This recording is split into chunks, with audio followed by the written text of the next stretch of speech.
this thing recording? Yeah, I guess it is. Anyway, another update on Dad. He came home from the hospital last Tuesday, I believe. Or was it Wednesday? Anyway, he was home for Christmas, and I was glad that he was there with us for Christmas. We were kind of worried because whenever he had his heart attack and pneumonia episode this last time, they were telling us that he wasn't going to come home. He won't come out of it. Well, a lot of prayers went up for the old man, and the frail little cowboy that I still say is tougher than any other man I've ever seen anywhere in my life got up out of that bed and he came home. Over the years, he has proved his doctors wrong so many times. You know, things that would have... There's just no other explanation other than the power of prayer that the man's even still alive. But he has an issue, and I guess it might be part of the cowboy in him. I don't know, but he a little bit stubborn, and he just couldn't stand the thought of being up here in the hospital anymore while he had pecans that needed sold. So they needed him here 3 more days, they thought, and he thought otherwise. So he checked out and went home. Not being able to get out in the cold weather was not good for him. I don't guess he liked that too well. So he pushed the issue quite a bit.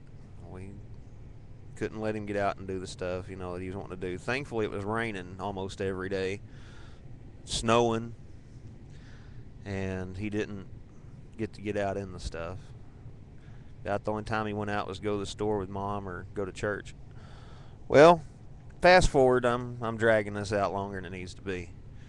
After a week of being home and doing all right, we had gone to church Wednesday night, and you know, everybody was glad to see him.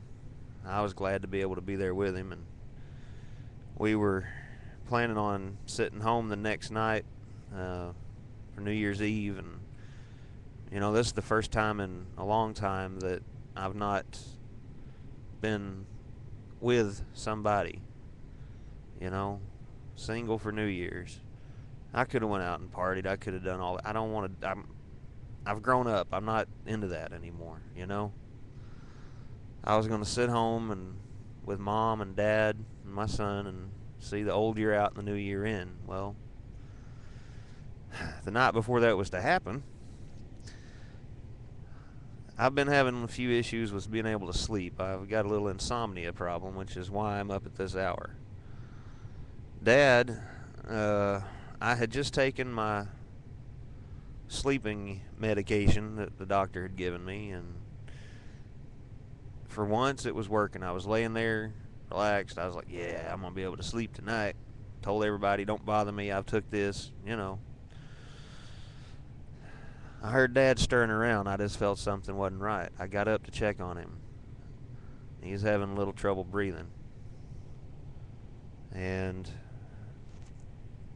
long story short, it wasn't a matter of 20 minutes till he was feeling as if he was drowning. His lungs were filling up with fluid again, just all of a sudden. We rushed him down to the hospital in Ozark, and he was getting worse by the second. They wouldn't intubate him, however you pronounce it. Basically put a tube down his throat. They wouldn't do it. There was somebody new. They were needing to instruct on how to do things, I guess.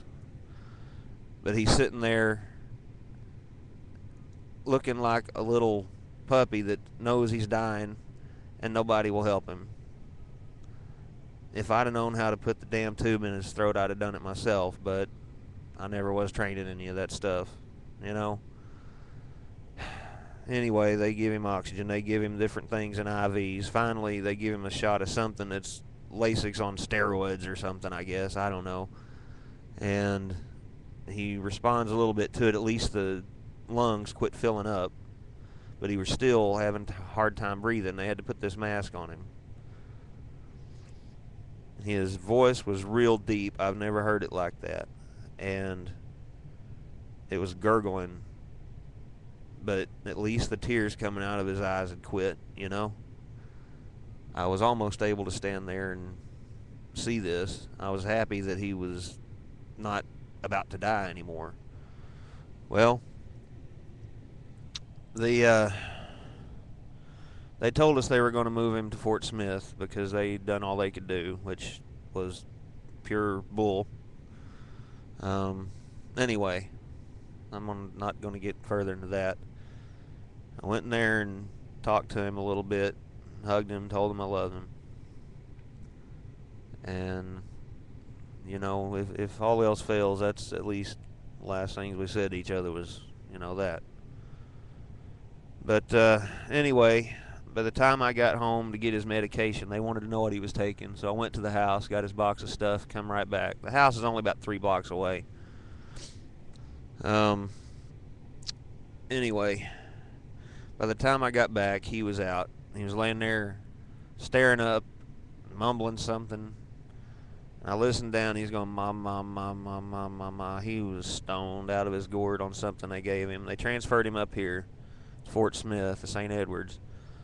The doctors here, most of them said that he wasn't coming out of this and he wasn't going home. Well, it's the same thing they said last time. So here I am, an insomniac, sitting out here in the Lincoln in the parking lot at the hospital. What time is it? 10 after 1. Practicing my songs I got to sing tomorrow night up at West Fort.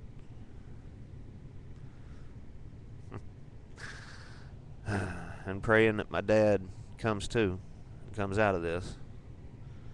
So if any of y'all believe in prayer, I certainly would appreciate them. I know the rest of the family would too. Anyway, I hope everybody's having a happy new year. God bless everybody. I'm going to put something happy up here on this thing one of these days, I swear. Anyway,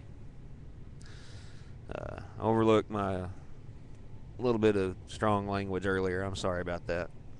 I just get really frustrated when people don't do what they need to do to try to save somebody. So, anyway, y'all take care and God bless. If I don't see you on this side of heaven, I'll see you up there. Take care.